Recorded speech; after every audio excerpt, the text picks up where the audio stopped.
Okay guys, so here's our second example. So we're still on empirical formula. We're going to look at the second one. So example 2, we've got a sample that is found to contain 4,151 grams of aluminium and 3,692 grams of oxygen, and we are now asked to determine the empirical formula again.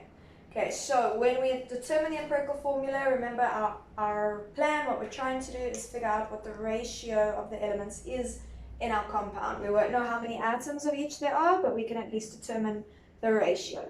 So the way we set it up is we draw ourselves a table. Okay, aluminium and oxygen are the two compounds here, and plus one column for our headings. Now, the first thing we always want is the mass of each element in grams, and then the second thing we want is the number of moles of each element, which we get by saying mass divided by molar mass.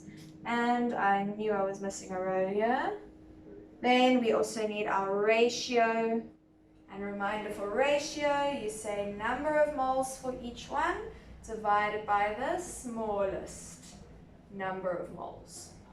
Okay, so for aluminium and for oxygen, we need to find out the mass. Now in the last example, they gave us percentages, and we had to use a basis of 100 grams that we wrote over here to determine the mass of each. Now in this one, they've given us the masses. They haven't given us percentages, they've given us what we want, so we don't need a basis.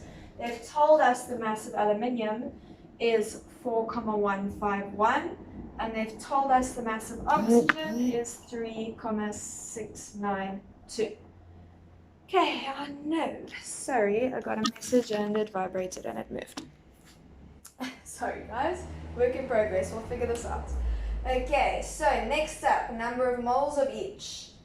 Okay, so we need to take the mass of each and divide that by the molar mass of each, remembering that this M, this molar mass, is the molar mass not of the entire compound, but of each element in the compound. So for aluminium, we'll use the molar mass of aluminium.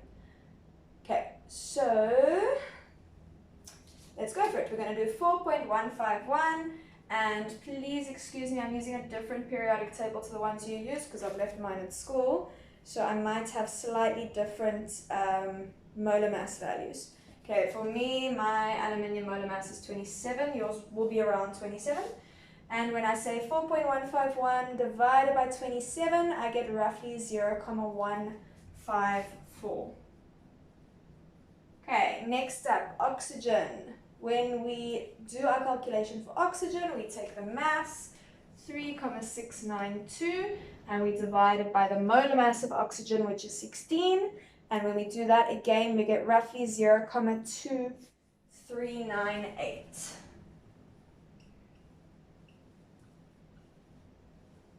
Okay, now our last step would be to take both of these moles and divide them both by the smallest one.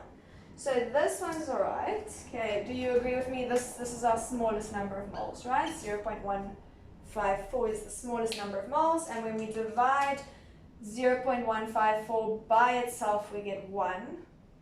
But when we divide 0.2398 by that number, we get roughly 1.5. This is now not close enough to 1 to round down, nor close enough to 2 to round up. This is smack bang in the middle. So this is where we have to do another row where we take this ratio that we've just worked out, the 1 and the 1.5, and we need to convert those to whole numbers.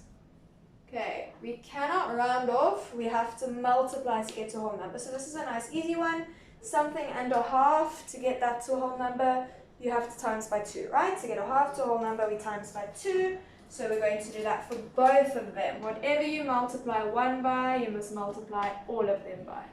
So we multiply both of those ratios by 2, and I get 2 and 3 now.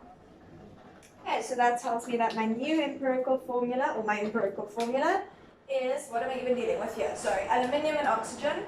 So it's going to be Al2O3. Okay, so my empirical formula, Al2O3. We don't know if there are exactly 2 atoms of aluminium and 3 of oxygen, but we know that the ratio of aluminium to oxygen is 2:3.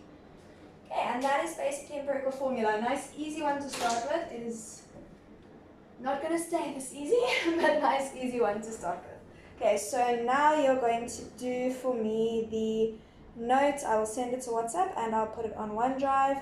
It's labeled 1 empirical formula. Okay, let me know if you get stuck. If you need me, just message me.